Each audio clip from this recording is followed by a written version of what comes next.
आजच्या फुले 2025 या कार्यक्रमाचं प्रमुख मार्गदर्शक आदरणीय डॉक्टर मानंद माने, कुलगुरू डॉक्टर जडाक साहेब आणि सर्व विद्यापीठाचे अधिकारी कर्मचारी आणि या फुले 2025 यशस्वी करण्यामागे असलेले ज्ञात अज्ञात सर्व अधिकारी, शास्त्रज्ञ आणि कर्मचारी यांचा मी आमच्या महाराष्ट्र नॅचरोपॅथी ऑर्गनायझेशनच्या वतीने आभार मानतो आणि आपणास धन्यवाद देतो की तुम्ही आम्हाला ही संधी दिली. आज आपल्यासमोर ज्याचं गिनीज बुक ऑफ वर्ल्ड रेकॉर्ड्समध्ये नाव नोंदवलं गेलेलं आहे असे डॉक्टर विश्वराय चौधरी, जगविख्यात नॅचरोपॅथ आणि विशेषतः जगाला यांची ओळख कोविड-19मध्ये झाली. ज्यांना कोविड-19मध्ये संपूर्ण मीडियाने ब्लॉक केलं, परंतु त्यावेळेस त्यांनी ज्या गोष्टी सांगितल्या होत्या त्या सत्य 2021, 22, 23, 24 तसं प्रत्येकाला अनुभव आले की कोविड काय होतं, कोविडमध्ये काय चुकीच्या गोष्टी झाल्या. हे आम्ही सर्व त्यांच्या मार्गदर्शनाखाली अहमदनगरला खासदार डॉक्टर निलेश लंके साहेब यांच्या कोविड सेंटरमध्ये त्यांच्याच मार्गदर्शनाखाली काम करत होतो. संपूर्ण जगामध्ये 60,000+ असे कोविडचे पेशंट्स सरांच्या जो त्यांनी स्वतः इन्व्हेंट केलेला आहे 3 स्टेप फ्लू डाएट या आधारावर आम्ही कोविडचे पेशंट्स 60,000+ ट्रीटमेंट केली. त्या काळामध्ये ज्या गोष्टी सरांनी सांगितल्या, लसचे दुष्परिणाम काय आहे, कोविडमध्ये काय गोष्टी केल्या नाही पाहिजे, या सगळ्या गोष्टी सांगितल्या. सरांचं PhD एक्सिकेटी and diabetes, chronic kidney disease आणि डायबिटीजमध्ये सरांनी PhD केलेली आहे. त्यांनी पॉश्चरल मेडिसिन आणि क्रायट थेरपी ज्याचा किडनीकरता उपयोग होतो अशा त्यांचं इन्व्हेन्शन आहे. आणि आज जगामध्ये जो DIP discipline and intelligent persons diet, DIP diet या नावाने जो प्रसिद्ध एक प्रोटोकॉल झालेला आहे, त्या प्रोटोकॉलचे ते जनक आहेत. आज मी खूप भाग्याचं समजतो जसं जगामध्ये जी व्यक्ती प्रसिद्ध आहे, व्हिएतनाम मेडिकल बोर्डचे ते प्रेसिडेंट आहे. आज त्यांचं व्हिएतनाम आणि इतर अनेक देशांमध्ये सेंटर्स आहे. 150हून अधिक त्यांचे हिम्स मेडिकल हॉस्पिटल्स आहेत, ज्यांच्या मार्गदर्शनाखाली सर्व टीम काम करते. असे डॉक्टर विश्वराय चौधरी आपणास मार्गदर्शन करण्याकरता उपलब्ध झालेले आहे. मी परत एकदा कृषी विद्यापीठ, त्यांचे सर्व कुलगुरू साहेब आणि अधिकारी, सर्व वर्ग यांचे परत एकदा आभार मानतो आणि मी सरांना विनंती करतो की आपलं व्याख्यान सुरू करावं. सर, आपसे विनती है, आप शुरू कर सकते.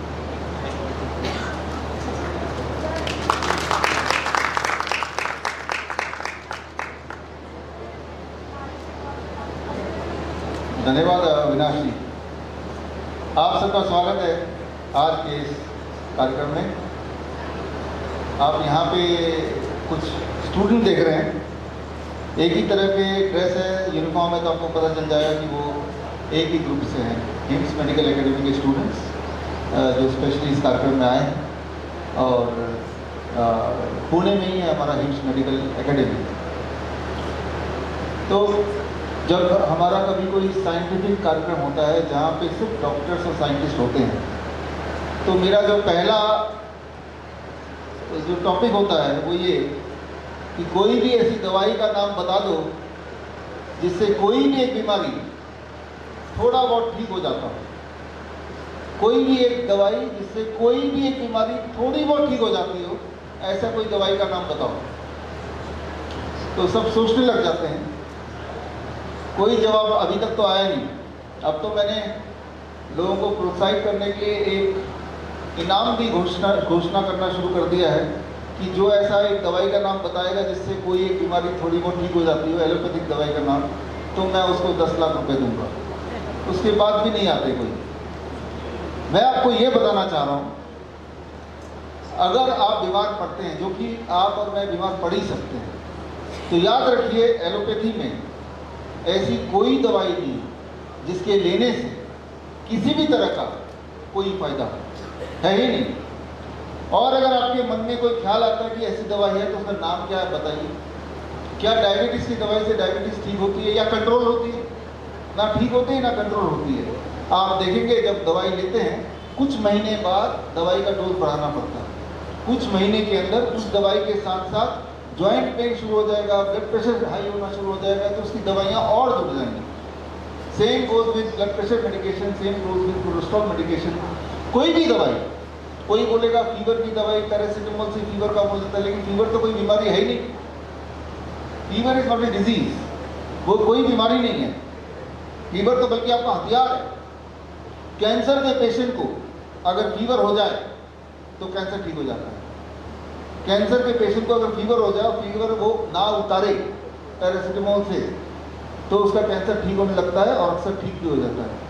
इसे बोलते हैं मेडिकल भाषा में स्पॉन्टेनियस कैंसर रिग्रेशन, राइट। तो 1950 से पहले ऐसे ही होता था कि कोई कैंसर का पेशेंट आता था, डॉक्टर उसको उठा के मलेरिया के पेशेंट के साथ रख देते थे, इस उम्मीद से कि इसको मलेरिया हो जाएगा, इसको बुखार आ जाएगा, इसका कैंसर ठीक हो जाएगा। मलेरिया तो बेटा ठीक हो ही जाएगा, उससे पहले कैंसर ठीक हो जाएगा।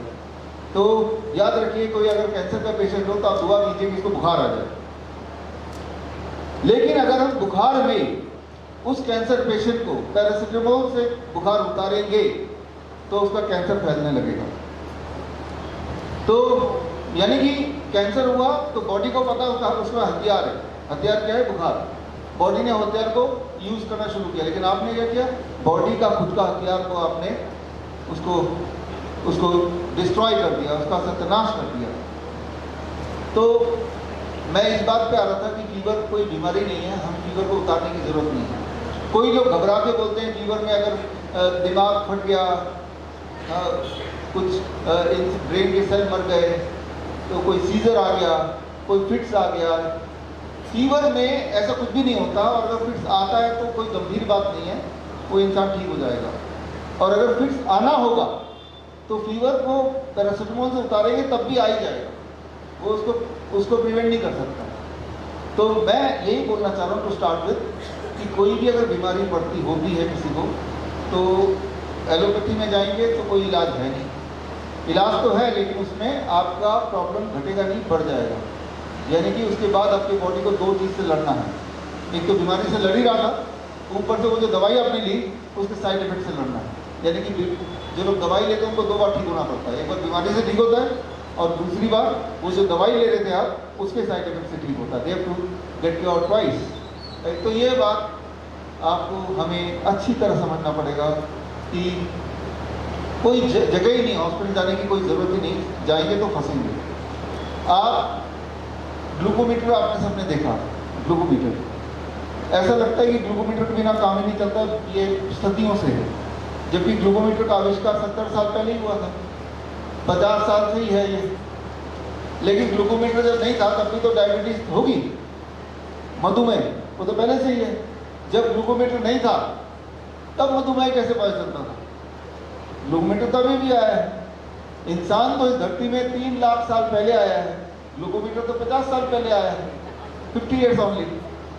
तो जब ग्लूकोमीटर नहीं था तब भी मधुमेह था, तब कैसे पता चलता था? तब जैसे पता चलता था वो सही तरीका था, अब जैसे पता चलता है ये सही तरीका नहीं है। समझिए इसको।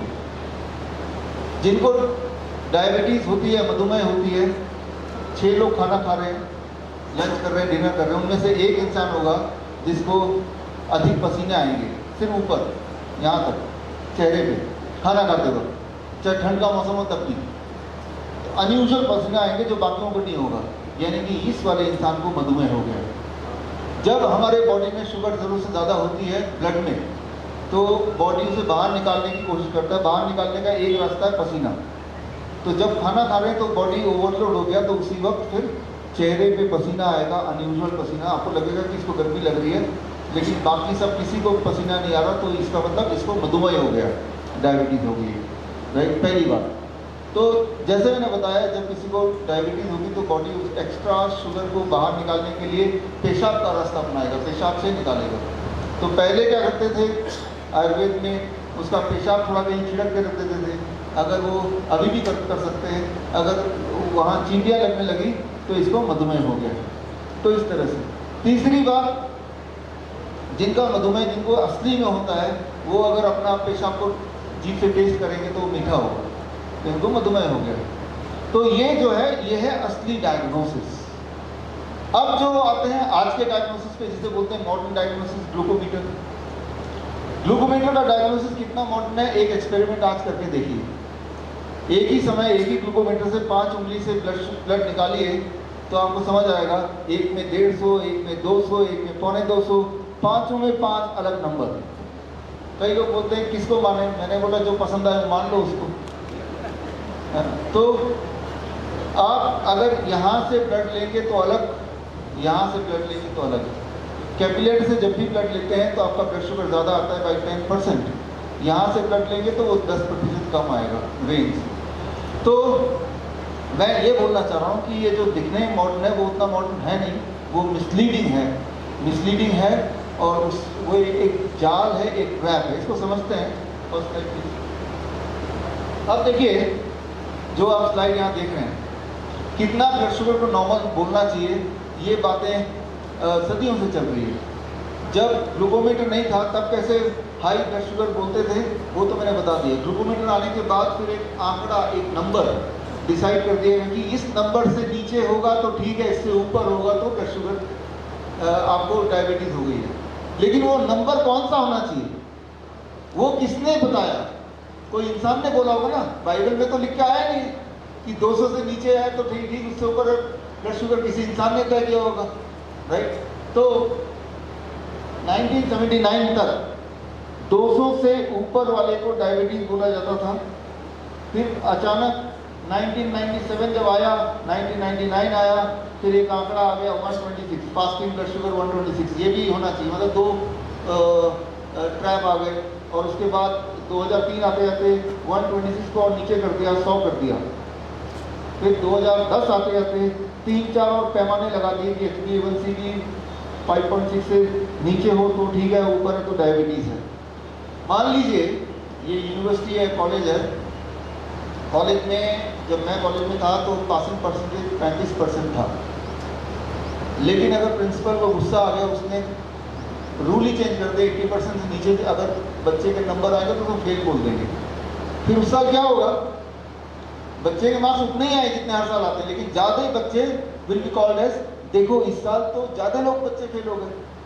लेकिन किसी को ये नहीं पता कि इस साल प्रिंसिपल ने गुस्से में आके नियम बदल दिया। ठीक उसी प्रकार आप अगर देखें कि अभी घर घर में डायबिटीज है, इसलिए नहीं कि इंसान ज़्यादा बीमार है, इसलिए कि नियम बदल गए हैं।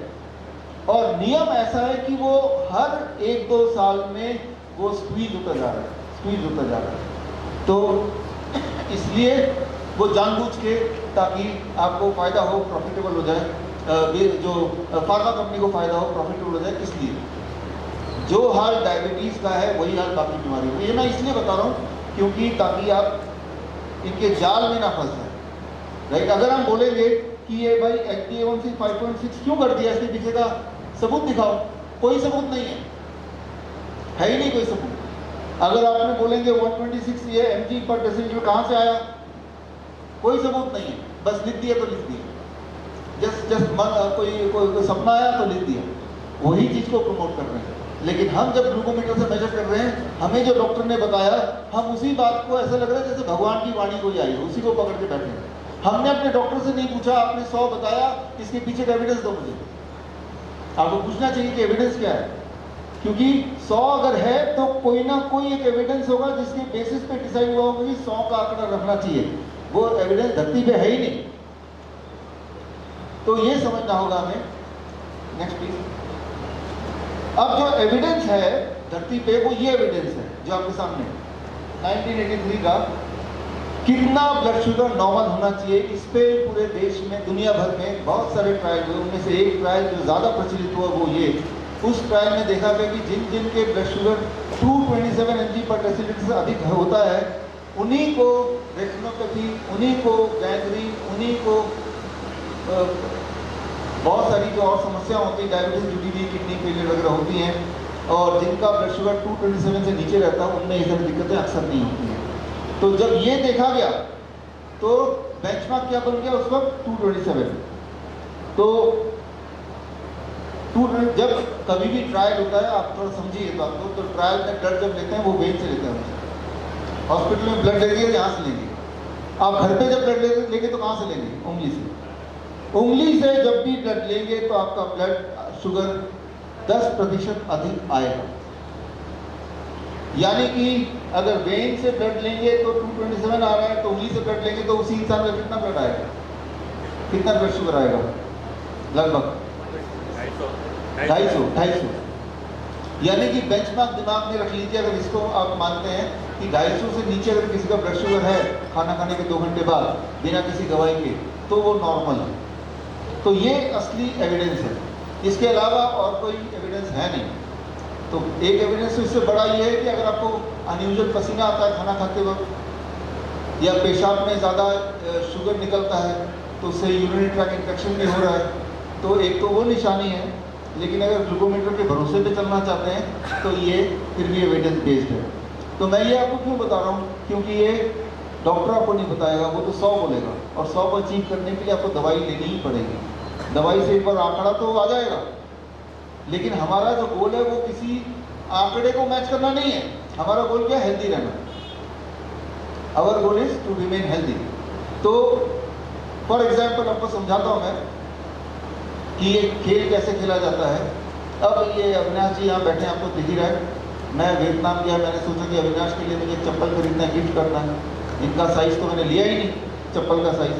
तो मैंने वहीं 10 लोग पकड़ लिए, सबका जूते का चप्पल का साइज़ ले लिया। किसी का पैर का साइज़ 7, किसी का 8, किसी का 9, किसी का 5, 10 लोगों का लेके प्लस करके डिवाइडेड बाई 10, नंबर आया 8।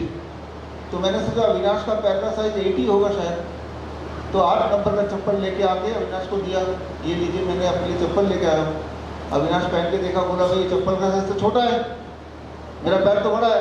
मैंने बोला आपका पैर एबनॉर्मल है, सर्जरी करा दो, चप्पल के साइज का कर लो। तो अविनाश या फिर बोला कि मेरे पैर का साइज तो छोटा है, चप्पल बड़ा है, तो इसको खींच के चप्पल का साइज कर दो।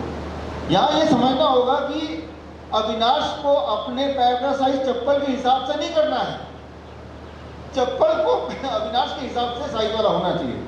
आप क्या करते हैं? ठीक इसका उल्टा, अपने आप को डॉक्टर ने बताए गए आंकड़े में फिट करने की कोशिश करते हैं, और आती है तब गड़बड़। Next please, next next next.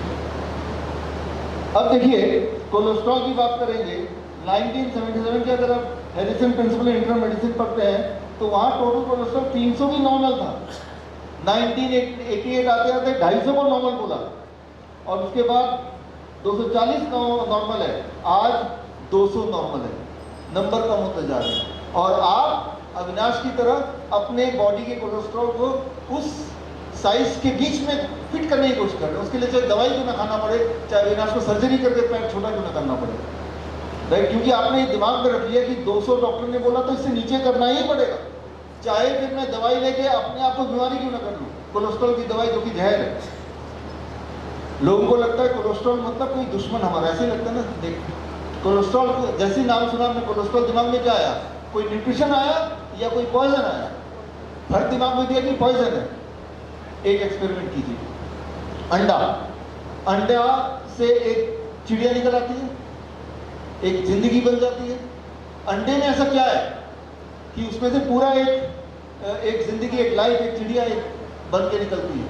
अगर आप लैब में देंगे तो पता चलेगा 68% अंडे में जो होता है वो कोलेस्ट्रॉल होता है, और बाकी जो रिमेनिंग है वो बाकी सब कुछ होता है। तो सबसे बड़ा योगदान किसी भी एनिमल या चिड़िया के बनने में किस चीज़ का है?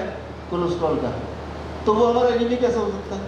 आपके बाल से लेके, आपके ब्लड से लेके, आपका नाखून, बॉडी के हर सेल के बनने में कोलेस्ट्रॉल का रोल है। हर हार्मोन के बनने में कोलेस्ट्रॉल का रोल है।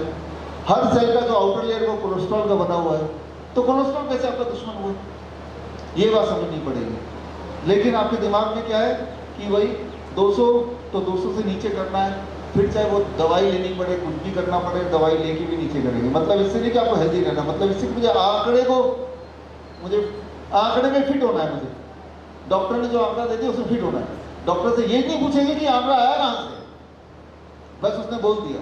अगर पूछ के देखिए आप, वो ऐसा गुस्से वाला मुंह बनाएगा उनको यही ट्रेनिंग दी जाती है। मैं तो बोलता हूँ कि इस तरह से पेशेंट को देखो कि वो पूछ ही ना पाए कुछ। जबकि हमारे आप नेचुरोपैथी के जो मेडिकल कॉलेज है, हिम्स मेडिकल एकेडमी के ये छात्र हैं, हमारे जितने भी स्टूडेंट हैं पूरे देश में 5 साल का डिग्री कोर्स करके आते हैं, तो नेचुरोपैथी के, आयुर्वेद के, उनसे सवाल पूछेंगे तो दे विल एंगेज।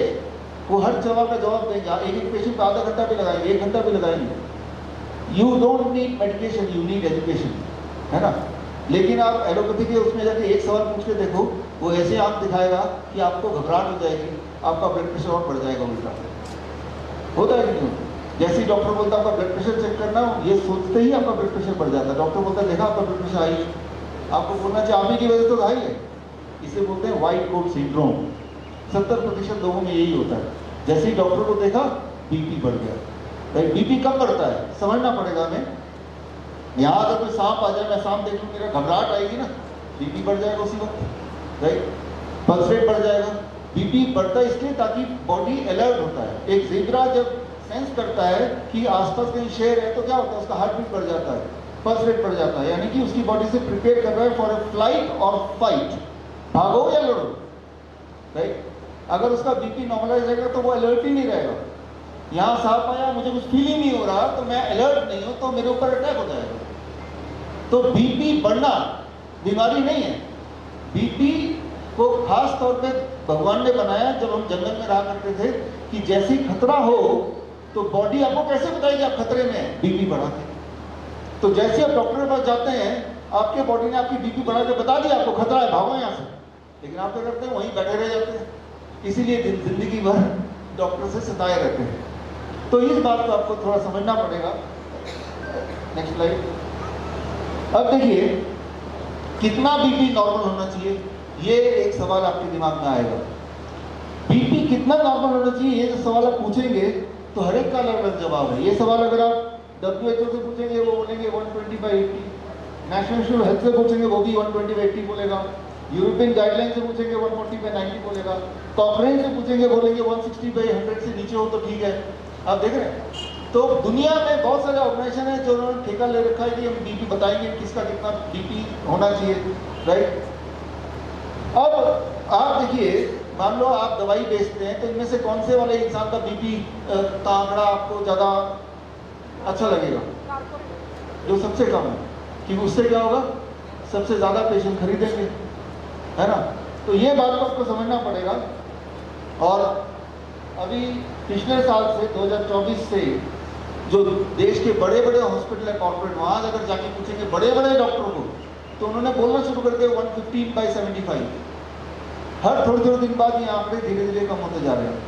जैसे मान लो आप एक चालाक इंसान है और आप फुटबॉल का मैच हर हाल में जीतना चाहते हैं, तो आप क्या करेंगे, जब भी दूसरे ओपोनेंट इधर उधर देख रहा है अपना गोलपोस्ट छोटा कर दिया और कर दिया और कर दिया। एक टाइम आएगा जब गोलपोस्ट इतना छोटा हो गया कि आपकी फुटबॉल के साइज से भी छोटा, राइट, कोई गोल कर ही नहीं पाएगा। तो वही है कि यहाँ हमें समझना पड़ेगा कि पहले तो आंकड़ों का खेल है। आंकड़ों में फंसा देते हैं कि देखो जी आपका ब्लड प्रेशर इतना आ गया तो आपको गोली लेनी पड़ेगी। ये हमें समझना पड़ेगा कि हमारा जो ब्लड प्रेशर है हमारे चप्पल की साइज़ की तरह अलग अलग हो सकता है, हमारे बॉडी की साइज़ की तरह। जैसे सबके चप्पल के साइज एक नहीं हो सकते, राइट। हम ये नहीं बोल सकते आपका चप्पल का साइज नॉर्मल है या नॉर्मल है, उसके बॉडी के हिसाब से वो साइज नॉर्मल है उस वक्त के लिए, ये समझना पड़ेगा, राइट। अगर हर एक को एक ही चप्पल का साइज फिट कर दें कि इसी को पहनना है, तो थोड़े से ही लोग होंगे जिसको कंफर्टेबल होगा, राइट। ठीक उसी तरह से अगर ये फिट कर दें कि 120/80 के नीचे ही होना चाहिए या इसके आसपास ही होना चाहिए, तो वो बहुत थोड़े से लोगों को फिट बैठेगा। और जो जिनको फिट नहीं बैठेगा वो क्या करेंगे, जबरदस्ती अविनाश की तरह अपने, जैसे इन्होंने किया कि सर्जरी करा के ही सही लेकिन चप्पल के साइज में मुझे पैर को करना है, वही हाल आप कर रहे हैं कि जबरदस्ती दवाई खा के ही मुझे बीपी को उस रेंज में करना है। बस यहीं से शुरुआत होती है बीमारी की, right. That is the beginning of the disease, right. तो अगर हम आगे देखें, दुनिया में एक देश नॉर्वे है जहाँ पे लोगों की बीपी, अधिकतर लोगों की 150/90 रहती है, जबकि यही वो देश है जहाँ पे अधिकतर लोग 80 साल के ऊपर जिंदा रहते हैं। यहाँ से भारत से डॉक्टर यहाँ चले गए नॉर्वे में और सबका बीपी 150/90 से ऊपर देखे तो वो क्या बोलेगा, वो तो बोलेगा अरे बाप रे सबका हार्ट अटैक हो जाएगा, हार्ट फेल हो जाएगा, सभी को दवाई देके बीपी नीचे करो, यही बोलेगा ना वो, राइट। तो ये समझना पड़ेगा कि आपका बॉडी कितने बीपी में नॉर्मल हेल्थी फंक्शन कर सकता है, वो सबका अलग अलग हो सकता है। तो जब भी आप अपने बीपी को देखेंगे, प्रीवियसली बीपी कितने रहते हैं उसको देखना जरूरी है। एक बार हिस्टोरिकली क्या रहा था, गांधी जी का बीपी 200/100 रहता था, उनका नॉर्मल वही है। मेरी बीवी का, मेरी वाइफ का बीपी पिछले 20 साल से देख रहा हूँ 100/60 इसके आसपास रहता है, तो उसका नॉर्मल वही है। किस दिन उसका 120/80 आएगा तो उसका हाई उस दिन है।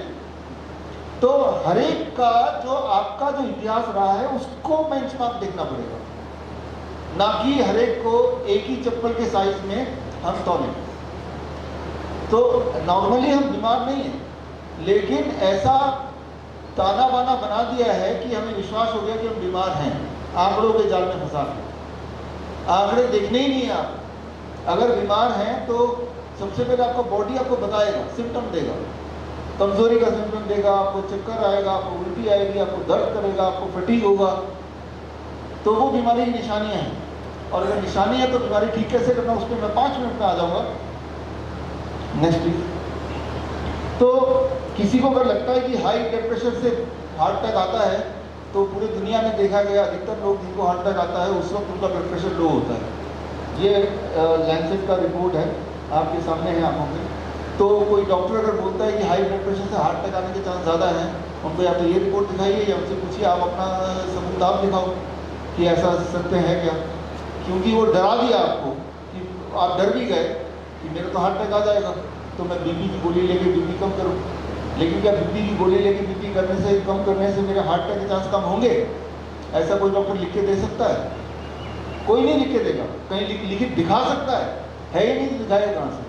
वो जुबानी चल रहा सारा कुछ, जिसे बोलते ना ये एविडेंस बेस्ड है। एविडेंस है नहीं कहीं पे। मैं तो बोल रहा हूँ ये लाइव चल रहा है कैमरा, मैं तो बोल रहा हूँ ऐसे एविडेंस दिखा दे तो मैं तो आपको 10 लाख रुपये दूंगा, ये मैंने पहले ही शब्द रखी है। तो कोई ऐसा है ही नहीं, सिर्फ वो बोल रहे हैं एक से दूसरा, दूसरे से तीसरा। राइट, फार्मा कंपनी के इन्फ्लुएंस पे आगे डॉक्टर और डॉक्टर अपने इन्फ्लुएंस पे, that is what is happening. Right, तो नेक्स्ट प्लीज। जो बातें मैंने अभी आपको बताई उनके जो सबूत अगर आपको चाहिए तो ये रहे सबूत। ACCORD trial, ADVANCE trial, UKPDS trial, BAPD trial, ये बड़े बड़े ट्रायल है दुनिया भर में, बहुत बड़े ट्रायल। और इनके नतीजे अगर आप देखेंगे तो जो मैंने बात पिछले 10-15 मिनट में बोली, आपको सबूत मिल जाएगा। यानी कि जो मैं आपको बता रहा हूँ उसका सबूत साथ साथ दिखा रहा हूँ। राइट, सिमिलरली अगर कोई डॉक्टर को कुछ भी बोलेगा तो आपको, आपका राइट भी है, आपकी ड्यूटी भी उनसे सबूत मांगने का। और अगर सबूत नहीं है तो आपको नहीं फॉलो करना चाहिए जो भी कोई बोल रहा है। Next please. अब हम कौन से आंकड़े को मानते हैं? हम पहली बात तो आंकड़े, हमारे 20 हॉस्पिटल्स हैं, हमारे 500 से अधिक क्लिनिक है। अगर तो आप दवाइयों पे नहीं हैं फिर तो कोई आंकड़े की जरूरत नहीं है। हम ये पूछते हैं कि हेल्थ वाइज आप कैसा फील कर रहे हैं, एनर्जेटिक फील कर रहे हैं, ठीक से नींद आ रही है, बॉडी में कोई दर्द है, कोई बुखार है, सब कुछ ठीक है, तो आंकड़े की कोई जरूरत नहीं है। लेकिन अगर आप दवाइयों पे हैं, इंसुलिन पे हैं, फिर एक बेंचमार्क लेना पड़ता है, बिकॉज उसके बेसिस पे हम दवाइयों को कम करेंगे। तो बेंचमार्क जो अभी तक के जो एविडेंस के हिसाब से वो 250 है। यानी कि 250 से नीचे अगर आपका खाने के 2 घंटे के बाद का ब्लड शुगर है तो उसको नॉर्मल मान सकते हैं। ब्लड प्रेशर के लिए भी 250 नंबर याद रख लीजिए। यानी कि आपका ऊपर और नीचे वाला सिस्टोलिक एंड डायस्टोलिक दोनों को प्लस कर लो। 150/90 प्लस करेंगे कितना आएगा? 240। 250 से नीचे है तो ठीक है सब कुछ। राइट, ब्लड कोलेस्ट्रॉल भी 250 से नीचे है तो ठीक है, टोटल कोलेस्ट्रॉल, LDL LDL छोड़ दो। और अगर 250 से ऊपर आता है तो कोलेस्ट्रॉल की दवाई तब भी नहीं लेनी है, सिर्फ एक काम करना है, कोलेस्ट्रॉल खाना बंद कर देना, डोंट ईट कोलेस्ट्रॉल। कैसे पता चलेगा कौन सी चीज़ में कोलेस्ट्रॉल है या नहीं है, कौन से फूड में? उसका एक ही नियम है, भगवान ने कोलेस्ट्रॉल बनाने की क्षमता सिर्फ जानवरों को दी। हम तो जानवर है ना, तो हमारे बॉडी में ताकत है कोलेस्ट्रॉल को बनाने का। प्लांट को भगवान ने पावर नहीं दिया कोलेस्ट्रॉल बनाने का। अच्छा, काजू में कोलेस्ट्रॉल है कि नहीं है? नहीं है। क्यों नहीं है? क्योंकि वो प्लांट से आ रहा है। अच्छा, दूध में कोलेस्ट्रॉल है या नहीं है? है। क्यों? एनिमल से आ रहा है। तो आपको सिर्फ इतना करना है कि आपको एनिमल फूड नहीं खाना है, तो कोलेस्ट्रॉल नहीं खा रहे, सिर्फ प्लांट खा रहे, तो आज आपकी बॉडी में वही वाला कोलेस्ट्रॉल है जो बॉडी खुद ने बनाया है। और बॉडी खुद कभी अधिक नहीं बनाएगी, उतना ही बनाएगी जितनी बॉडी को जरूरत है। तो आपको चिंता ही करने की जरूरत नहीं मेरा कोलेस्ट्रॉल बढ़ गया, घट गया, क्या हो गया। कोलेस्ट्रॉल खा ही नहीं गया, यानी कि you have to stop taking animal food. मेरे सेंटर हैं, मलेशिया में हैं, वियतनाम में हैं, नेपाल में हैं, हॉस्पिटल्स हैं, तो वहाँ तो सब नॉनवेज ही खाते हैं, बिल्कुल दिन रात। जैसे वेस्ट बंगाल में खाते हैं, वेस्ट बंगाल के कितने लोग हैं यहाँ पे? आप लोग हैं ना, खाते हैं ना? जैसे मैं भी खाता था, वेस्ट बंगाल का ही हूँ, सुबह शाम रात दिन, है ना? तो मैं तो यही बोलता हूँ खाना खाते थे, कोई बात नहीं, छोड़ दो। मैंने तो 20 साल से छोड़ा हुआ है। लेकिन वियतनाम में जब बोलते हैं तो उनको पसंद नहीं है बात, तो फिर बोलेंगे आप ही चले जाओ, हमें तो खाना है, जिंदा रहना तो खाना है, हम फिर जिंदा ही क्यों हैं? तो उनको फिर नेगोशिएट करना पड़ता है, राइट? जैसे आप किसी दुकान में जाके मोल भाव करते हो, अच्छा यार थोड़ा कम खा लेना, अच्छा ऐसा करना वो जानवर खाना जिसमें कोलेस्ट्रॉल कम हो। अब वो कैसे पता चलेगा? जितने ज़्यादा टांग उतनी ज़्यादा कोलेस्ट्रॉल, बस इतना याद रखो, राइट? जैसे सुअर के 4 टांग बहुत ज़्यादा कोलेस्ट्रॉल है, मत खाना कभी। मुर्गी के सिर्फ 2 ही टांग है, थोड़ा कम कोलेस्ट्रॉल, कभी खा ही लेना, खाना ही है तो। मछली के 1 भी टांग नहीं है, चलो ये और अच्छा है। तो यानी कि जब भी नॉनवेज, पहली बार तो खाना नहीं है, और खाना भी है तो जब भी वो आपको दें तो खाने से पहले गिन ले कितने टांग हैं। अच्छा 4 टांग नहीं लेगा भाई, अच्छा सिर्फ 2 टाइम, चलो थोड़ा दे दो मुझे। एक आदमी ने एक दिन बोलो पूछा, थाईलैंड में मेरे ट्रेनिंग था, वो सांप खा सकते कि उसमें तो 1 भी टांग नहीं है। सांप के स्किन के नीचे हजारों माइक्रो लेग्स हैं जिससे वो मूव करता है। तो यानी कि कुदरत ने आपको बता दिया किसी न किसी रूप में, दूर रहो इन चीज़ों से। तो मैं आपको ये बोलना चाह रहा हूँ कि ये जो कोलेस्ट्रॉल के नाम पे डराया जाता है, तो कोलेस्ट्रॉल खाओ मत। तो अब आपका बॉडी में वही कोलेस्ट्रॉल होगा जो कोलेस्ट्रॉल आपकी बॉडी के लिए अत्यंत जरूरी है, राइट? जब कोलेस्ट्रॉल की दवाई आप लेते हैं तो जो हमारे टेस्टोस्टेरोन है, सेक्स हार्मोन्स है, वो कोलेस्ट्रॉल बनाता है। अब दवाई खा के जब कम करते हैं तो ऐसे बच्चों में इनफर्टिलिटी आती है, ऐसे बच्चों में इरेक्टाइल डिस्फंक्शन आता है। तो मैं ये बोल रहा हूँ कि जिसको आप दवाई समझ रहे हो, दवाई नहीं, जहर है वो। तो जो जो मैं बता रहा हूँ उसका जो एविडेंसेस के लिए साथ में बुक्स भी हैं, और वो बुक फ्री डाउनलोड के लिए ये वेबसाइट का लिंक भी है। आप तब तक किसी की बात मत मानिए जब तक कि सबूत ना दें। मेरे सबूत तो मैं साथ साथ दे रहा हूँ, इसलिए, राइट? आगे कीजिए, नेक्स्ट। 1-2 बातें और बताते हैं, फिर काम की बात करते हैं, ठीक कैसे हो। एक, आप सबके माध्यम से मैं एक भूत का भय सबके दिमाग से उतारना चाहता हूँ, क्रिएटिनिन का भूत। हमारे हॉस्पिटल में अक्सर पेशेंट आते हैं बिल्कुल हेल्दी, मेरी तरह आपकी तरह, और बोलते हैं कि भाई मैं किडनी पेशेंट हूँ, क्रॉनिक किडनी डिजीज का पेशेंट हूँ। मैंने कहा आपको कोई तकलीफ है, सूजन है आपको, पेशाब कम आ रहा है आपको, वीकनेस है आपको, उल्टी आती हो, खुजली होती हो? नहीं, मेरा रिपोर्ट बता रहा है मैं कि किडनी पेशेंट हूँ, मैं CKD का पेशेंट हूँ, रिपोर्ट बता रहा है। मैं इनको बोलता हूँ कागजी पेशेंट, नकली पेशेंट, कागज में पेशेंट है सर। तो मैंने कहा तो आपको जब तकलीफ ही नहीं है तो ठीक क्या करूँगा? कहते हैं मेरा क्रिएटिनिन ठीक कर दो। तो वो तो कागज में लिखा है ना। तो यहाँ पे एक इम्पॉर्टेंट बात कि आप पहली बार तो टेस्ट मत कराइए, और टेस्ट कराइए तो फिर आपको पता होना चाहिए कि टेस्ट का कैसे उसको इंटरप्रेट करना है। क्रिएटिनिन का वैल्यू किसी का 1.5 से ऊपर होगा, डॉक्टर बोलेगा आपका क्रिएटिनिन बढ़ गया, आपका किडनी फेल हो गया, आप मरने वाले हैं बस। और डॉक्टर ने जब ये बोला, आधी जान तो तभी निकल गई उस इंसान की, जो पेशेंट भी नहीं है अभी। पेशेंट तो अब बना जब डॉक्टर ने ऐलान कर दिया, उस दिन से उसके घर वाले सब लोग उसको, और खुद भी किडनी का पेशेंट मान लिया। तो क्रिएटिनिन के बढ़ने से क्या वाकई में किडनी के फेल होने का कोई ताल्लुक है? इस पे ट्रायल हुआ, ये ट्रायल नतीजे आपके सामने है। तो जो किडनी पेशेंट्स में जब ट्रायल हुआ तो देखा गया जिनके क्रिएटिनिन ज़्यादा होते हैं उनमें मौतें कम होती हैं। आपके सामने ट्रायल है। तो पहली बात तो ये, तो क्रिएटिनिन के आधार को आधार मानने की ज़रूरत नहीं है। किसको आधार मानने की ज़रूरत है उस पर आता हूँ मैं। क्रिएटिनिन कब बढ़ता है? जब आपको इन्फेक्शन होता है, सर्दी जुकाम बुखार किसी को भी होगा तो सबका क्रिएटिनिन बढ़ जाएगा, राइट? तो उस वक्त क्रिएटिनिन बढ़ने का मतलब ये नहीं कि भाई हमें कोई किडनी फेल हो गया। नंबर 2, जिनके बॉडी में मसल ज़्यादा होता है उनका क्रिएटिनिन हमेशा हाई रहता है। Creatinine is muscles, right? Number 3, आप अगर जो स्टीरॉयड लेते हैं तो उनका क्रिएटिनिन हाई हो जाता है, तो स्टीरॉयड मत लीजिए, क्रिएटिनिन ठीक हो जाएगा। Number 4, red meat. एक्सपेरिमेंट करके देखिए, जो लोग नॉनवेज खाते हैं, फिर आप तो खाइए मत, लेकिन एक्सपेरिमेंट के लिए एक बार खा के देखिए, फिर अपना क्रिएटिनिन चेक कराइए, फिर आप रेड मीट खा लीजिए खूब सारा, 2 घंटे बाद दोबारा क्रिएटिनिन चेक कराइए, 2 घंटे में ही बढ़ जाएगा। जितना क्रिएटिनिन खाएंगे उतना ब्लड में क्रिएटिनिन दिखेगा। इसका मतलब ये नहीं है कि आपका किडनी फेल हो गया। तो क्रिएटिनिन का बढ़ने का डायरेक्ट ताल्लुक किडनी से नहीं होता है। कभी कभी किडनी फेल होने से भी क्रिएटिनिन बढ़ जाता है। तो क्रिएटिनिन के बढ़ने के 5 कारण हैं, उनमें से एक कारण जरूर किडनी फेल है। लेकिन हमेशा जब क्रिएटिनिन ज़्यादा होगा तो वो किडनी फेल को इशारा कर रहा है, ये सच नहीं है।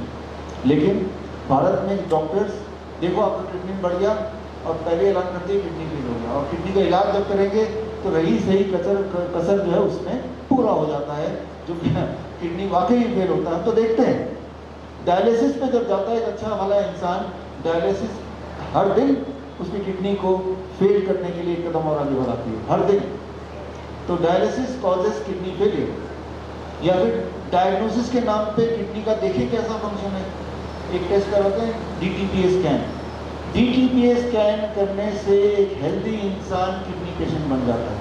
मेरी बात को ध्यान सुनिए, मैं इसलिए बता रहा हूँ क्योंकि डर के मारे आप हेल्दी हैं, लेकिन डॉक्टर बोलेगा DTPA स्कैन करा लो। आप भी सोच रहे हैं DTPA स्कैन यूं ही कुछ होगा, लेकिन DTPA स्कैन के बहाने आप किडनी पेशेंट रियलिटी बन गए।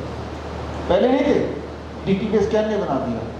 फिर डॉक्टर बोलेगा देखो जी DTPA स्कैन में किडनी फेलियर आ गया, आपका EGFR आपका GFR कम आ रहा है, आप भी बोलेंगे हाँ, लेकिन असली बात है DTPA scan induced kidney failure है। ये बात अगर वो डॉक्टर नहीं बता रहा है पता होने के बाद भी, तो क्यों और कैसे भरोसा कर सकते हैं डॉक्टर पे? नहीं भरोसा कर सकते। तो ये षड्यंत्र चल रहा है। तो मैं ये इसलिए बता रहा हूँ, पिछले 3-4 साल में देख रहा हूँ कि किडनी के पेशेंट इतनी तादाद में क्यों बढ़ रहे हैं। क्या वाकई में उनको दिक्कत है या कोई शरीर के शिकार है? तो हमने देखा कि मिक्सड है। तो कुछ को दिक्कत जरूर है, लेकिन कुछ को दिक्कत नहीं थी। मैं पूछता हूँ डॉक्टर गए क्यों? यूं ही चले गए, सोचा टेस्ट करा के आ जाए जनरली, राइट। तो जिस तरह से कोई बगीचे में क्यों गए, यूं ही घूमने चले गए। तो उसी तरह से यूं ही चले गए। तो जब टेस्ट में क्रिएटिनिन ज़्यादा है, डॉक्टर ने बोला DTPA स्कैन करो, हम यूं ही चले गए। तो यूं ही जाते जाते वो असली पेशेंट बन गए, नकली पेशेंट असली पेशेंट कन्वर्ट हो गए। तो जनरल जो टेस्ट होते हैं वो पहला ट्रैप है। उसमें कोई 1-2 आंकड़े को दिखा देंगे ये तो शक की सुई है, फिर आपको बड़ा टेस्ट कराएंगे जिससे आपका बॉडी में फेलियर होगा। उस पर आते हैं थोड़ा आगे। नेक्स्ट करना, नेक्स्ट। ये सारे टेस्ट का नाम याद रखिए, बायोप्सी, पेट स्कैन, मैमोग्राम। ये टेस्ट कैंसर को पता नहीं करते हैं, कैंसर को बनाते हैं। फॉर एग्जाम्पल अगर मैं चाहता हूँ कि ये अविनाश बैठे हैं, इनके बॉडी में मैं कैंसर डाल दूँ तो मुझे क्या करना पड़ेगा? बोलूँगा अविनाश जी जरा जाके पेट स्कैन करना अपना, मुझे लगता है वो कैंसर तो नहीं है। जब पेट स्कैन करेंगे तो क्या करेंगे? रेडिएटिव मटेरियल बॉडी में डालना पड़ेगा एंड वो रेडिएटिव मटेरियल इनको कैंसर दे देगा। तो आपको ये समझना पड़ेगा कि ये जो टेस्ट है, ये टेस्ट कैंसर डिटेक्ट करने के लिए नहीं है, ये टेस्ट कैंसर को बनाने के टेस्ट है। इस बात को दिमाग में घुसाना पड़ेगा। और इसके लिए ये एविडेंसेस हैं, ये जो आपके आंखों के सामने आप देख भी पा रहे हैं, ये एविडेंसेस हैं। ये वीडियो या लाइव है, इसका लिंक आप लेके जो भी डॉक्टर बोलेगा बायोप्सी कराओ, से पूछिए बायोप्सी से कैंसर का पता चलता है या बायोप्सी कैंसर को बना देता है? और अगर बोलता नहीं, बनाता नहीं है, तो ये सबूत है ना। जब भी आपको बायोप्सी करेंगे आपको लिखवाते हैं कि बायोप्सी के दौरान कोई हानि हुई, आपकी मौत हो गई तो हम जिम्मेदार नहीं है। तो लिखवाते क्यों हैं? तभी तो लिखवाते होंगे ना, कोई तो कारण होगा ना। तो यानी कि हमें ही अपने आप को एजुकेट करना पड़ेगा, ब्लाइंड फेथ नहीं कर सकते आप। सबूत देखिए, be your own doctor. Next please. Biopsy क्या है उसको समझना पड़ेगा। बायोप्सी में क्या होता है, मान लो जो महिलाएं हैं, कल मदर्स डे था, वुमेंस डे था, तो कल हमारा एक एम्बेसी में बड़ा लेक्चर था, उसका एक छोटा सा पार्ट आपको भी समझना चाहिए कि 40 साल की उम्र के बाद वुमेंस को साल में एक बार मेमोग्राम कराना चाहिए। फॉर एग्जाम्पल ऐसे होता है ना। तो क्या पता कोई कैंसर हो, पहले ही पता चल जाएगा, तो ये कहानी बनाते हैं और ये लॉजिकल भी लग रहा है सुनने में। हाँ ठीक बात तो बोल रहे हैं। तो मेमोग्राम क्यों करा रहे हैं? क्योंकि 40 साल के बाद डॉक्टर ने बोला था, बड़ा बड़ा ऐड अखबार में आ ही रहा, तो हम करा चले गए। अब सिंपल बात समझिए, मेमोग्राम क्या होता है। इमेजिन कीजिए दिमाग में एक संतरा है, सब्जी बाजार में है।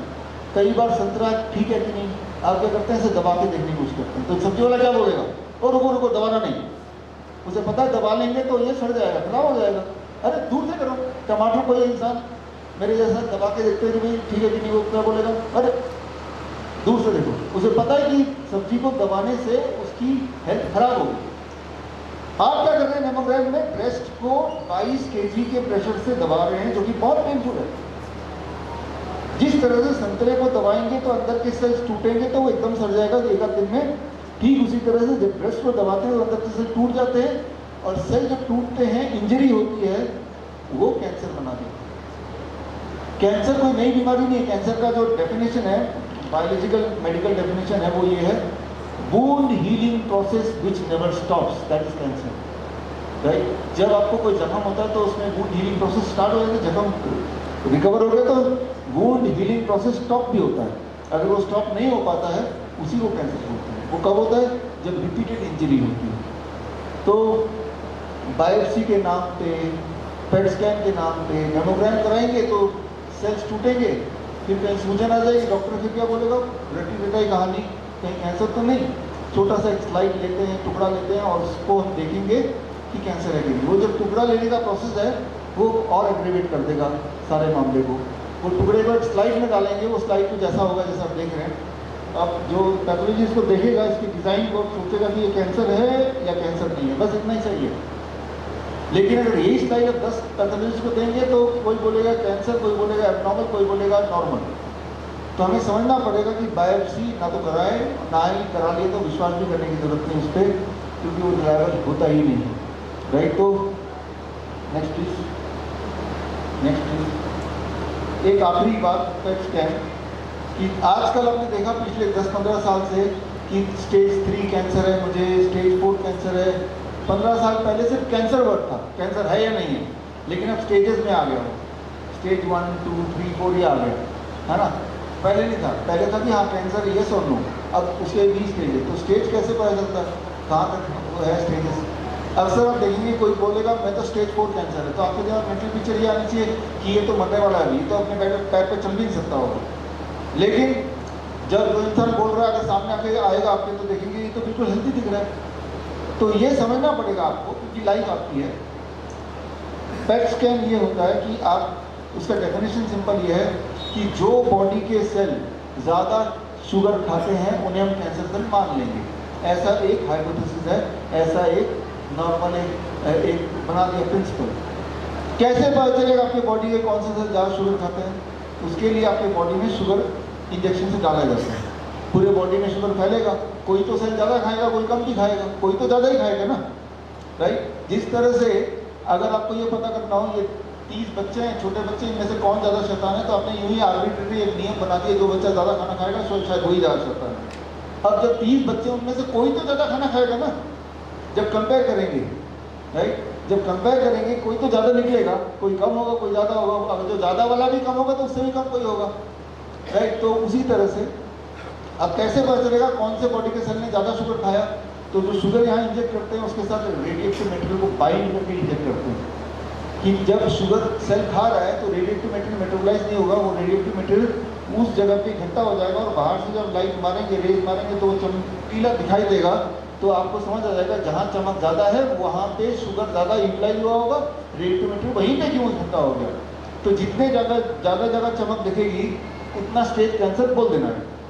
तो यहाँ कितना स्टेज है? 3 जगह ज़्यादा चमक दिख रही है आपको, यानी कि ये वाला जो भी इंसान है बोलेंगे 3rd स्टेज कैंसर, और वहाँ 4 जगह 4-5 जगह दिख रही है तो 4th स्टेज कैंसर, राइट। तो पेशेंट बोलते हैं कि भाई लेकिन मैं तो हेल्दी हूँ, तो डॉक्टर बोलता है हेल्दी हो तो रहोगे नहीं, दिमाग पढ़ने ही वाले आप, राइट। तो इस तरह से उनका जवाब होता है। और जैसे ही वो सुनता है कि मैं 4th स्टेज कैंसर पेशेंट हूँ, तो वो सुन के उसकी जान निकल जाती है इमीडिएटली, राइट।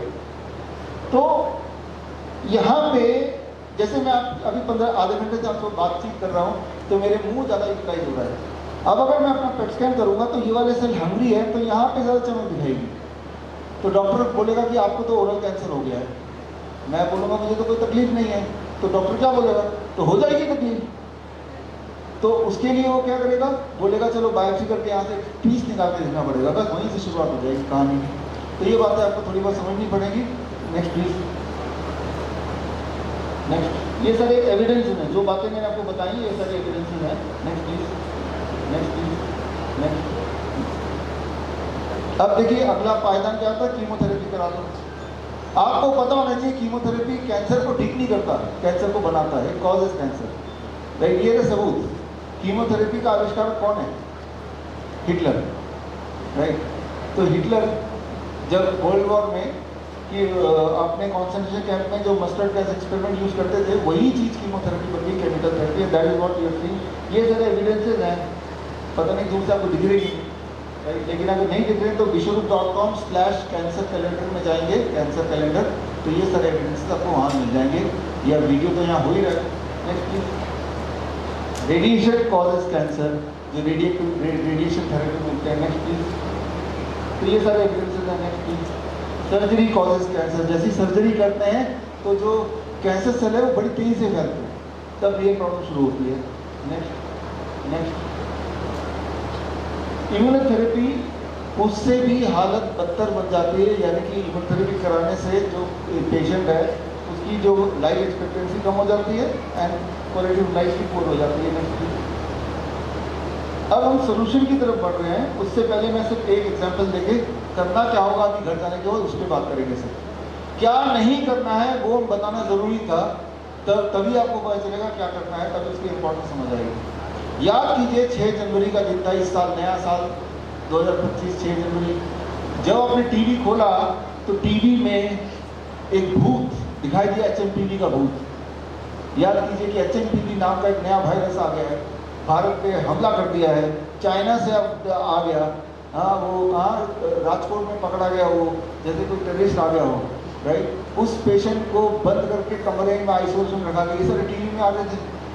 फिर एक ऐसा ही एक केस पकड़ा गया मुंबई में, ऐसे ही केस पकड़ा गया गुवाहाटी में।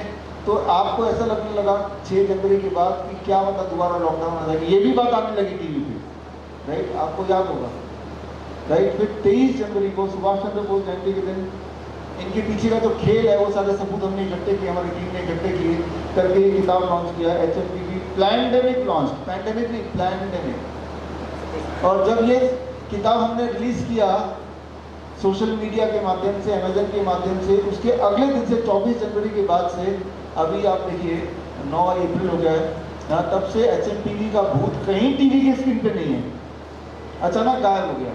तो मैं आपको सिर्फ इतना बताना चाहता हूँ, HMPV का एंटीजन और एंटीवायरस या फिर एंटीवायरस या एंटीजन हम में से हर एक के बॉडी में हर बार होता ही है। जिस प्रकार आपके गली में काले रंग का कुत्ता हो सकता है, गली में कुत्ते हो सकते हैं ना, लेकिन अचानक टीवी अगर दिखाना शुरू करके देखिए जी मुंबई के या पुणे के उस इलाके में काला कुत्ता पाया गया, तो आपको लगेगा पता नहीं कुछ स्पेशल चीज़ है। हाँ, एक सूरत में भी काला कुत्ता पाया गया, एक दिमाग का एक कोना बोलेगा ना इसमें बड़ी बात कौन सा है, लेकिन दिमाग का दूसरा कोना क्या बोलेगा, अरे टीवी में दिखा रहे तो कोई तो बड़ी बात होगी। आप क्वेश्चन नहीं करेंगे फिर टीवी को, कुछ तो होगा, हमें पता नहीं होगा। फिर क्या होगा, आपके गली में जो काला कुत्ता जब आप देखेंगे आप डर के दूर रहेंगे कि यहाँ भी काला कुत्ता पाया गया, है ना। तो आपको समझना पड़ेगा कि कोई भी एक जो कोई बीमारी नहीं है, किस तरह से media, medical mafia, even health ministry मिलके आपको लूटने के लिए किस तरह से एक माहौल क्रिएट करने की कोशिश करते हैं। अभी भी चल रहा होता है ये। तो करना क्या होगा, हमें अपना डॉक्टर खुद बनना होगा। अगर जिंदा रहना है और जिंदा रहना है हेल्दी तरीके से, तो अपना डॉक्टर खुद बनना होगा। अपना डॉक्टर खुद बनने के लिए क्या करना पड़ेगा, 3 तरह की दवाइयाँ आपको लेनी है कल से। पहला दवाई तब आता है कि आपको क्या करना है, अपनी real training. Next, time as medicine, पहली दवाई। ये दवाई हम अपने सारे हॉस्पिटल में देते हैं, पुणे में भी हमारा हॉस्पिटल है, ये हॉस्पिटल के संचालक बैठे हैं सर, डॉक्टर सुनील चौहान, ऊपर खड़े हुए।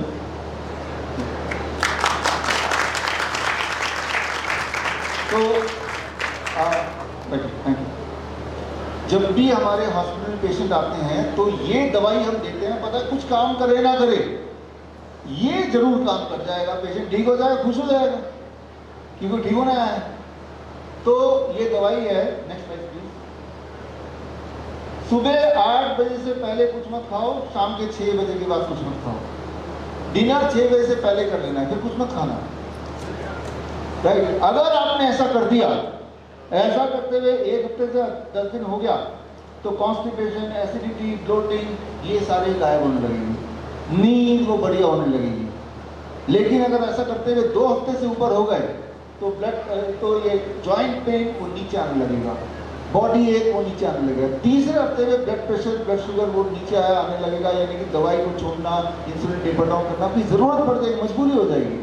कहीं ऐसा आपने 4 हफ्ते तक कर दिया, 4 वीक्स, तो मोटापा, मोटे लोग 5% तक वेट घट जाता है।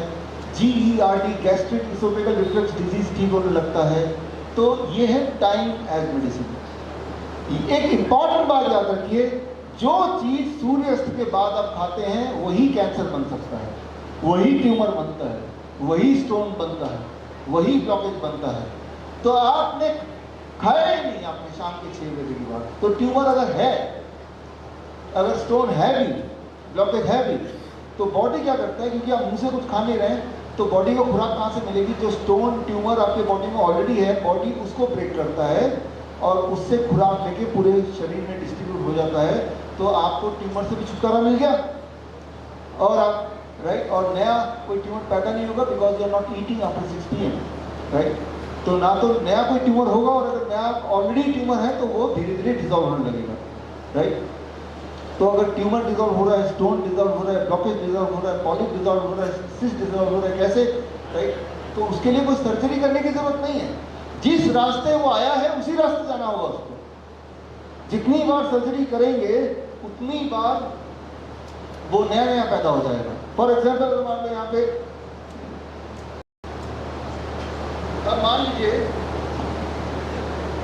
ये जो आप देख रहे हैं ये ट्यूमर है, ये ट्यूमर मान लीजिए, डॉक्टर क्या बोलेगा, इसको काट दो, राइट। तो आप बोलेंगे हाँ काट दीजिए, काट दिया तो ट्यूमर गायब हो गया। आप देखेंगे हाँ ये तो गायब हो गया। अब 1 हफ्ते बाद दोबारा आएंगे तो क्या दिखेगा, यहाँ पे दोबारा से पत्ते दिखेंगे, जितनी बार काटेंगे उतनी बार दिखेंगे। अगर आप सही मायने में चाहते हैं ये पत्ते ना रहे तो क्या करना पड़ेगा आपको? नीचे का खुराक खत्म करना पड़ेगा। अगर नीचे का खुराक आपने खत्म कर दिया तो ये चाहे कितना ही मजबूत प्लांट क्यों ना हो, खत्म होगा कि नहीं होगा?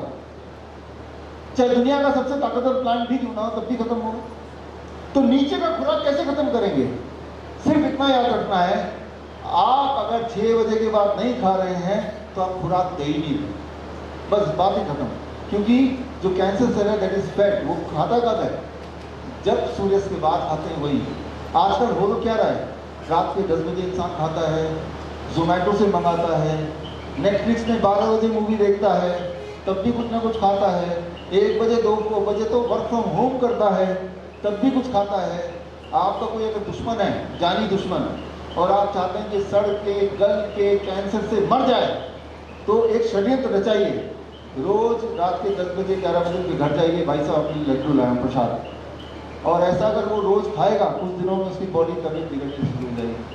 लेकिन ये तो ऑलरेडी आप कर ही रहे हैं, अपने लिए कर रहे हैं, तो आपकी तबीयत ठीक नहीं होगी, आपको थकावट होगी, आपकी एनर्जी लॉस होगी, या कई सारी दिक्कतें आपको ऑलरेडी होगी, पेन होगा। तो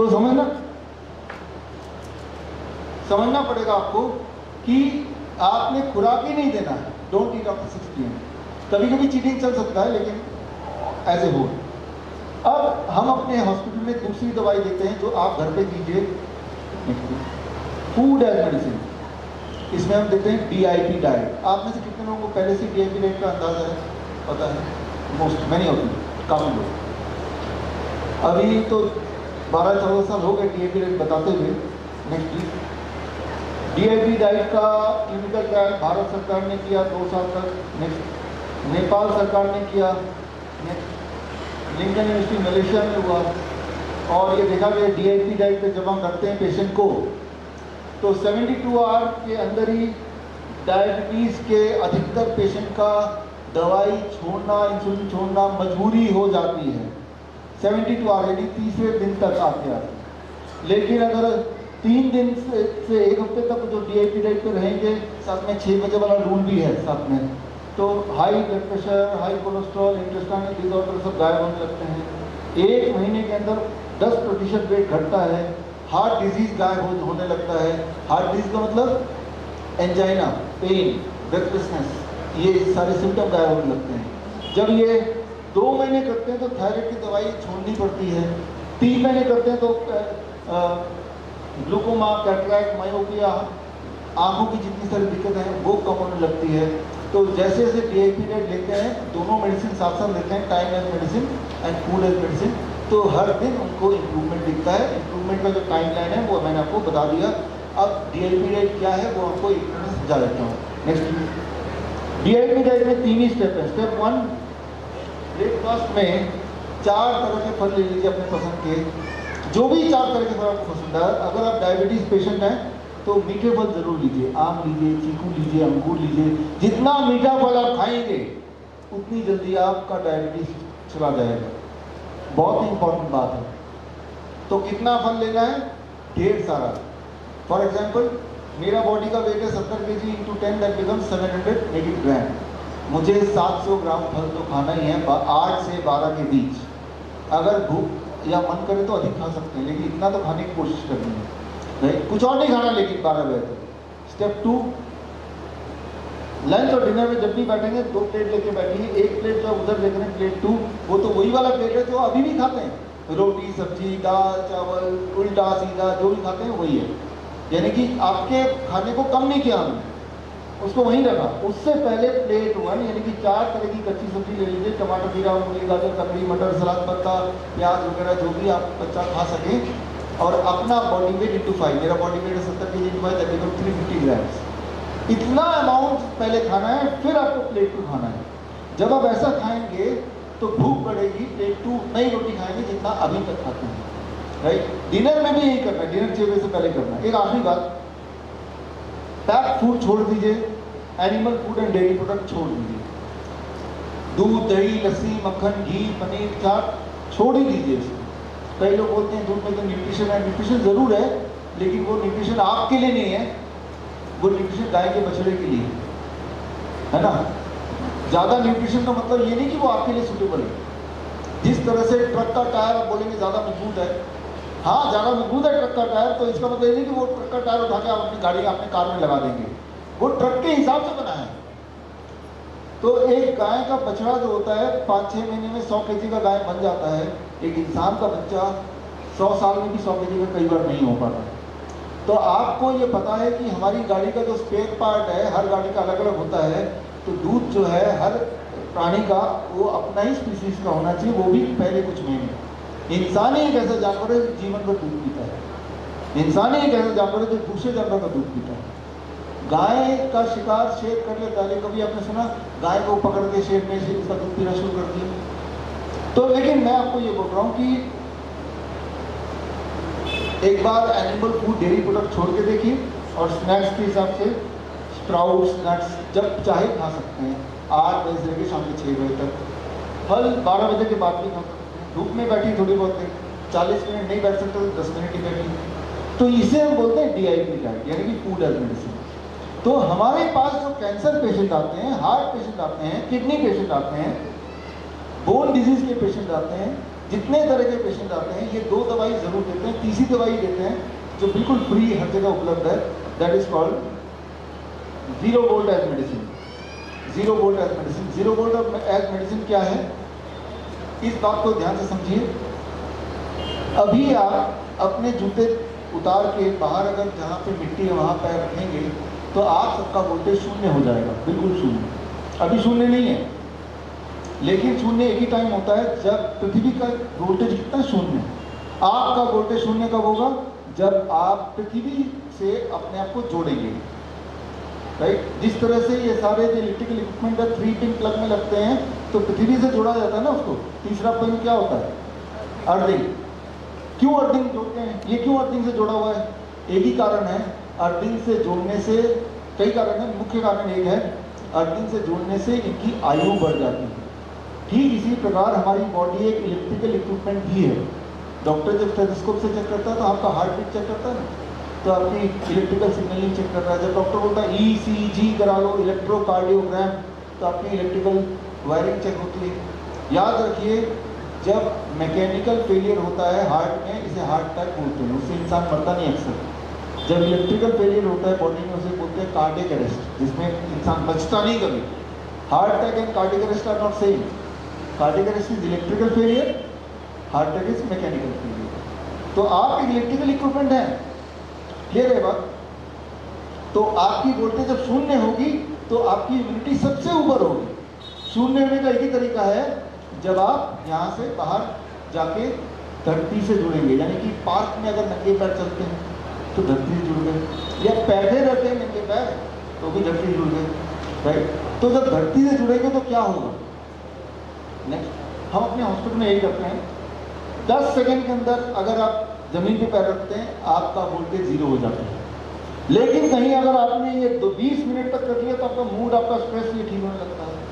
अगर आप 45 मिनट तक करेंगे तो हार्ट की पल्पिटेशन ठीक होने लगती है। अगर आपने 1 घंटा कर लिया तो आपका पेन में रिलीफ मिलना शुरू हो जाता है, यानी कि पेन, ये पेन किलर है। जब भी आपकी बॉडी में पेन हो, जॉइंट में पेन हो, तो अगर आपको पेन किलर लेना ही है तो जूते चप्पल उतारिए, बाहर जहाँ पार्क है वहाँ जाके बैठ जाइए, नंगे पैर बैठिए, पैर जमीन पे होना चाहिए, 1 घंटा बैठिए, देखिए आपका पेन में आराम मिलने लगा। It is pain killer, natural pain killer. 1-2 घंटे अगर बैठे रहेंगे धरती से कॉन्टैक्ट में तो नींद अच्छी हो जाती है। ओवरनाइट, रात भर अगर धरती के टच में कोई रहता है, जैसे हम अपने पेशेंट को कराते हैं, गैंग्रीन के पेशेंट को, गैंग्रीन के पेशेंट को उसका जिसका जख्म ठीक नहीं होता, कैंसर के पेशेंट जिसका जख्म ठीक नहीं हो रहा, तो उसकी इम्यूनिटी अगर पीक पे होगी रात भर तो जख्म ठीक होगा। लेकिन रात भर क्या हम उसको सड़क पे, जमीन पे या फिर पार्क में छोड़ देते हैं? नहीं, ऐसा नहीं करते। हम उनके लिए 0 वोल्ट बेडशीट बनाते हैं। 0 वोल्ट बेडशीट क्या है, कैसे, अगर आपको देखना है आपकी वोल्टेज अभी कितनी है और धरती पे जाने के बाद कितनी होती है, अगर आपको ये लाइव देखना है तो यहाँ पे क्या स्टॉल है आपका?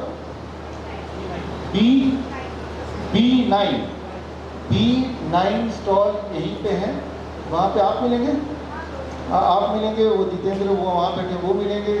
तो उनके पास वोल्ट मीटर है, आपके पास मैंने देखा था ना, वोल्ट मीटर से आपको दिखाएंगे कि देखिए आपका वोल्टेज अभी कितना है। आप में से कुछ लोग इंजीनियर भी होंगे, यहाँ हमारे मित्र सुपरिटेंडेंट इंजीनियर कहाँ बैठे हैं? बात है ना, हाँ, महाराष्ट्र के। तो खैर जो भी इलेक्ट्रिकल जिनको ज्ञान है तो उनको ये पता होना चाहिए कि वोल्ट मीटर आपने घर पे देखा है तो अपना वोल्टेज आप चेक कीजिए।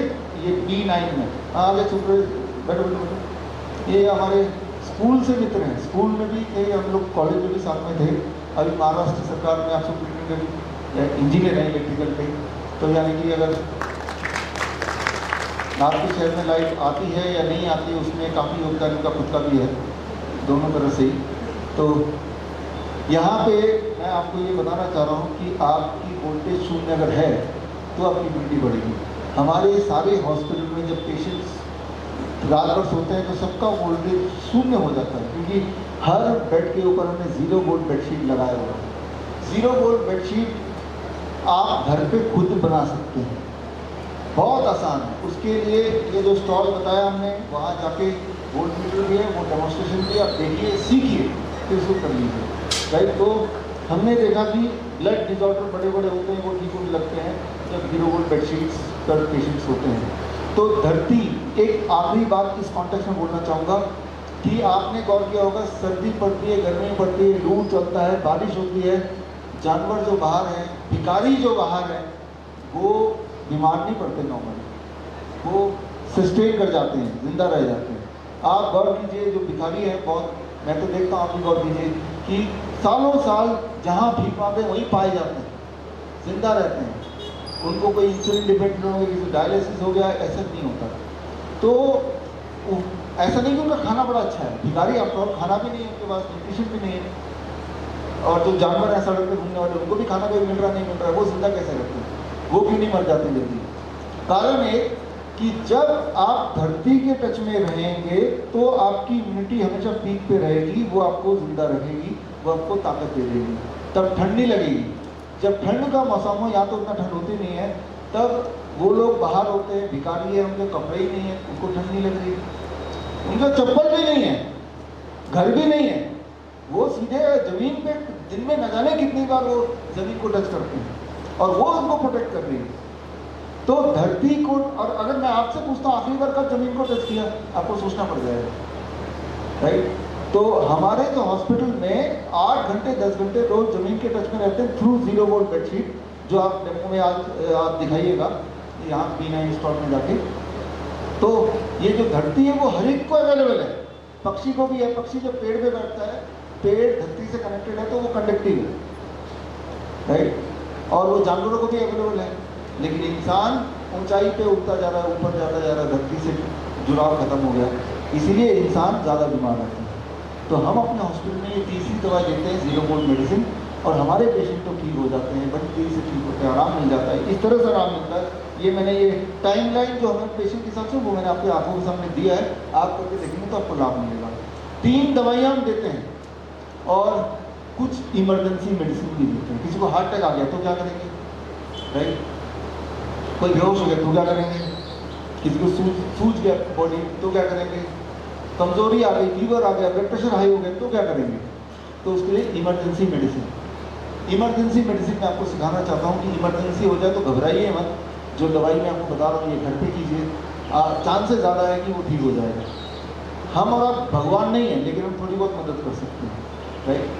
तो कोई सोचेगा हॉस्पिटल ले जाऊँगा तो वो ठीक हो जाएगा, तो लेकिन हॉस्पिटल में आपने देखा कई सारे डॉक्टर इमरजेंसी में ही हार्ट अटैक में मर जाते हैं। वो क्यों नहीं ठीक हो जाते? वो तो इमरजेंसी में ही थे, वहाँ तो सब कुछ ही है, उनको ठीक हो जाना चाहिए था। लेकिन ऐसा माहौल बनाया गया कि जब भी हार्ट अटैक हो तो हॉस्पिटल ही ले जाओ। लेकिन क्या कोई एविडेंस ऐसा है कि हॉस्पिटल ले जाने से उनके ठीक होने के चांसेस ज़्यादा है? The answer is no. Answer तो यही है कि नहीं, ऐसा कोई एविडेंस नहीं है। ये देखा गया कि जो हॉस्पिटल पहुँचे और जो हॉस्पिटल किसी कारण नहीं पहुँचे, दोनों में कोई अंतर नहीं है। लेकिन जो हॉस्पिटल पहुँचे उनका एंजियोप्लास्टी भी हो गया, बाईपास सर्जरी भी हो गई, ये जरूर है। लेकिन ये मरने या जीने में कोई फर्क नहीं है। घर पे बैठ के कुछ कर सकते हैं, जो एविडेंस बेस्ड है वो मैं आपको बता देता हूँ। Emergency medicine, heat as medicine. जब भी हमारे हॉस्पिटल में किसी पेशेंट का एंजाइना होता है, हार्ट अटैक के सिम्टम आते हैं, किसी पेशेंट का बीपी जरूर से ज़्यादा हाई हो जाता है, किसी पेशेंट को बुखार आ गया, किसी पेशेंट को बहुत थकावट हो गई, कमजोरी आ गई, तो हम क्या करते हैं, उस एक बाल्टी लेते हैं, बाल्टी में 42 डिग्री सेल्सियस, याद रख लीजिए, बहुत गर्म पानी, और दोनों पैर बाल्टी के अंदर और उसको बिठाए हैं। जैसा आप देखें, आधे घंटे जब बैठेंगे तो आपका बुखार उतरने लगेगा, आपका बीपी 10% नीचे आ जाएगा, आपकी कमजोरी जाने लगेगी, आपका एंजाइना कम होने लगेगा। ये है वर्ल्ड का फास्टेस्ट इमरजेंसी मेडिसिन। अगर आप पैरासीटामोल लेंगे तब भी 1 घंटा लगेगा बुखार को नीचे लाने में, लेकिन अगर आप ये करेंगे तो आधे घंटे में बुखार नीचे आ रहा है। पैरासीटामोल लेंगे तो जबरदस्ती बुखार नीचे आएगा, लेकिन जब ये करेंगे तो पहले तो बॉडी का फीवर ज़्यादा होगा, बिकॉज गर्म पानी में बैठे हैं, और वो इन्फेक्शन मरेगा, तब बॉडी खुद ब खुद बुखार को नीचे करेगी। तो हमारे हॉस्पिटल में जब भी किसी को बुखार होता है, पेशेंट को पहले से ही पता है कि हॉट वाटर में बैठ जाना है, बाल्टी चाहिए और गर्म पानी चाहिए, और ये तो ऑटोमेटिक है। लेकिन क्या है कि जब आधे घंटे तक बैठेंगे तो पानी का टेम्परेचर तो कम होने लगेगा ना, तो उसका जुगाड़ तो कर ही सकते हैं। एक और बाल्टी रखिए साथ में 50 डिग्री सेल्सियस, और हर 5 मिनट में 1 मग पानी हटाया यहाँ से, वहाँ से डाला। वैसे भी तो खाली बैठे हैं, तो यही काम कर लीजिए, पैर में पैर कुछ टाइम भी पास हो जाएगा। तो जितना फास्ट ये ब्लड प्रेशर नीचे कर सकता है, जितना फास्ट ये फीवर नीचे कर सकता है, जितना फास्ट ये एंजाइना पेन को रिलीव कर सकता है, कंपैरेटिवली एलोपैथी में ऐसा कोई भी इंटरवेंशन नहीं है, ऊपर से साइड इफेक्ट नहीं है कोई, राइट? तो ये सारे प्रूवन साइंस है। इसका अगर आपको एविडेंस चाहिए तो मेरी किताब है, इसमें सारे सबूत हैं। वो मेरी किताब कैसे लेंगे, vishwaroop.com/ebook, जो मैंने लिंक पहले दिया था। तो इसे हम बोलते हैं हीट एज मेडिसिन। लेकिन जब कि कोई पेशेंट है कैंसर का जो तड़प रहा है, दर्द से तड़प रहा है, या कोई पेशेंट है क्रॉनिक किडनी डिजीज का जो कि डायलिसिस में जाता है, तो सिर्फ पैर को पानी में डुबोने से काम नहीं चलता, और पूरे बॉडी को पानी में डाल देते हैं हम। तो इसे कहते हैं continuous cancer depression to fever therapy. किसी भी कैंसर के पेशेंट को अगर गर्मी दिला दो, फीवर दिला दो, तो उसका कैंसर ठीक होने लगता है। फीवर कैसे दिलाएंगे? जब आप गर्म पानी में पेशेंट को बिठा देंगे, पानी यहाँ तक, तो उसका बॉडी का टेम्परेचर आधा डिग्री 1 डिग्री बढ़ जाता है, तो that is a temporary fever दिलवा रहे हैं। तो जब टेम्प्रेरी फीवर दिन में 2 बार दिलवाते हैं 1-1 घंटे के लिए, तो उसके जो वीकनेस कम होने लगती है, उनका हीमोग्लोबिन बढ़ने लगता है, उनका बॉडी वेट बढ़ने लगता है, उनका ट्यूबुलर ग्रोथ कम होने लगता है, यानी कि उसका कैंसर ठीक होने लगता है, राइट? तो इस तरह से हम अपने हॉस्पिटल में करते हैं। ये सारा कुछ घर पे आप कर सकते हैं आसानी से, मुश्किल नहीं है, राइट? इसके सारे एविडेंसेस जो मैंने बताया अभी आपको, नेक्स्ट प्लीज, ये सारे एविडेंसेस हैं, नेक्स्ट प्लीज। और किडनी के पेशेंट को हम इस तरह से टब में बिठाते हैं, कैंसर के पेशेंट को बिठाते हैं।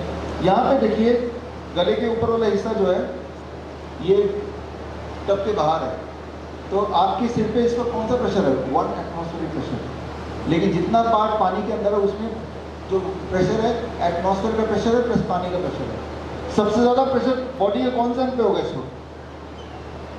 सबसे अधिक प्रेशर कौन सा अंग में होगा इस वक्त जब वो इस तरह से बैठा है पानी में? पैरों में होगा ना, पानी का डेप्थ ज़्यादा है, एटमॉस्फेरिक प्रेशर है, तो पैरों में जब अधिक प्रेशर है तो पानी में पैर सबसे ज़्यादा प्रेशर में है, तो ब्लड पैरों से कहाँ जाएगा? किडनी की तरफ जाएगा, ऊपर जाएगा, और किडनी में जब जमा होगा तो किडनी रिपेयर होने लगती है। ये इंपॉर्टेंट साइंस है, राइट, और ये एविडेंस भी साथ में दिया है। Next please.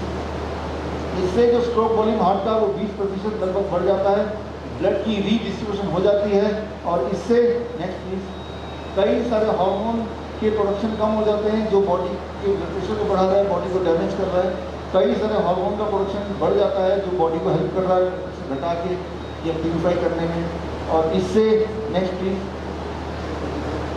वही सारा इसमें फर्क आता है जो डायलिसिस से आता है। डायलिसिस तो इंसान के किडनी को डैमेज करके तब ब्लड को प्यूरिफाई कर रहा है, एंड हॉट वाटर इमर्शन इंसान की किडनी को ठीक करते हुए ब्लड को प्यूरिफाई कर रहा है। डायलिसिस तो जिंदगी भर करना पड़ता है, फिर किडनी पूरा खराब हो गया तो अब किडनी ट्रांसप्लांट, और जो हॉट वाटर इमर्शन जो मैंने बताया ये 3 महीने 2 महीने 1 महीने करना ही काफ़ी होता है। तो बोलने का मतलब ये है कि सबसे अच्छा हॉस्पिटल है आपका खुद का घर। ये साइंस समझना है और उसको हिम्मत से करना है, तो that is the best way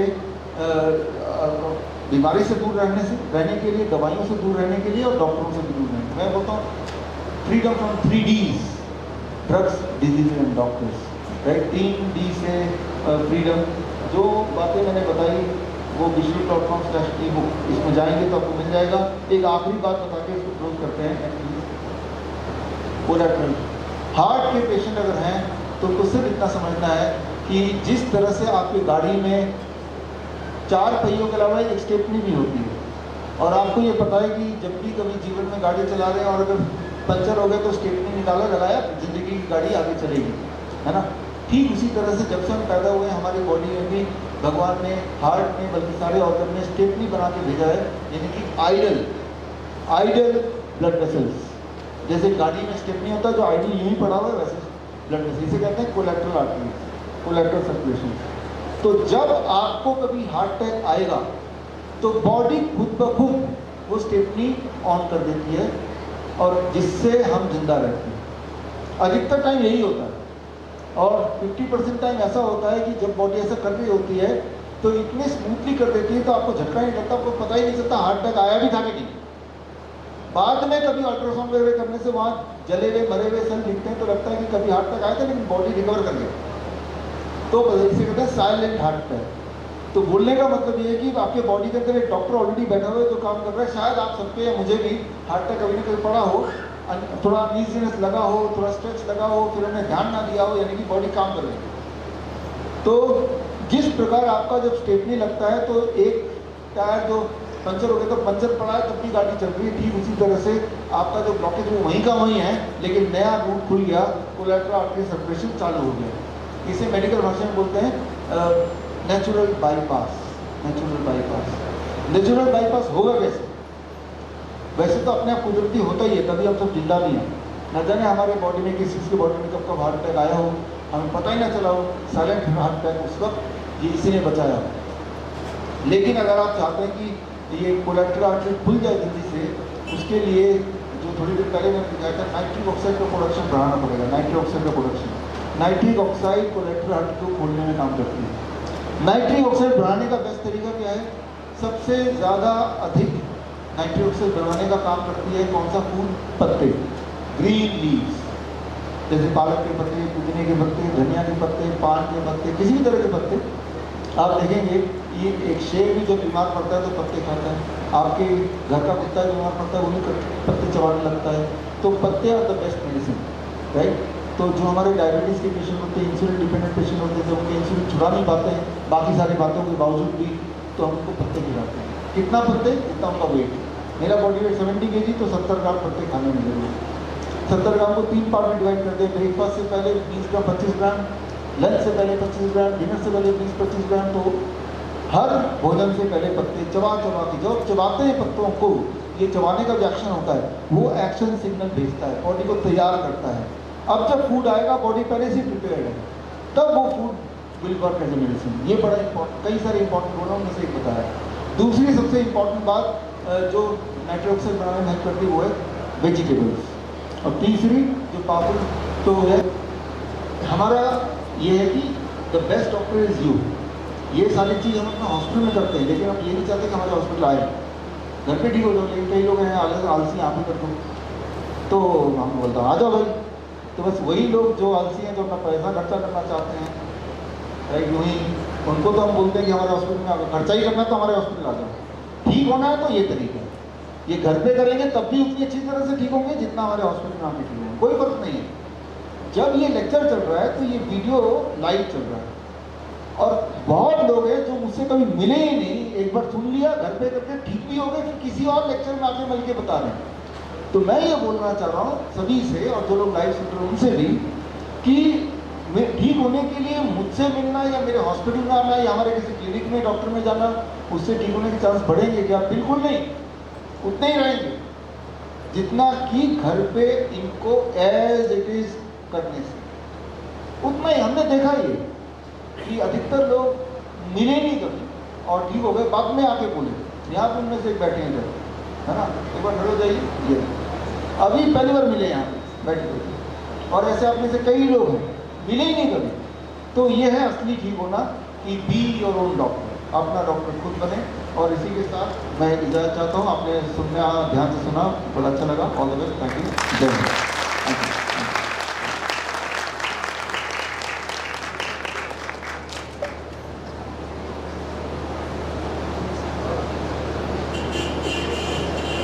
तो सवाल किसी को लेना है तो ले सकते हैं। आपने सवाल है?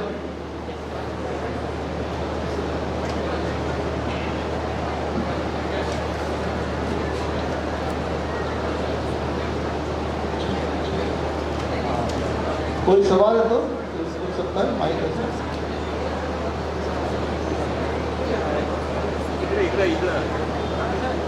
सवाल तो ब्रीफ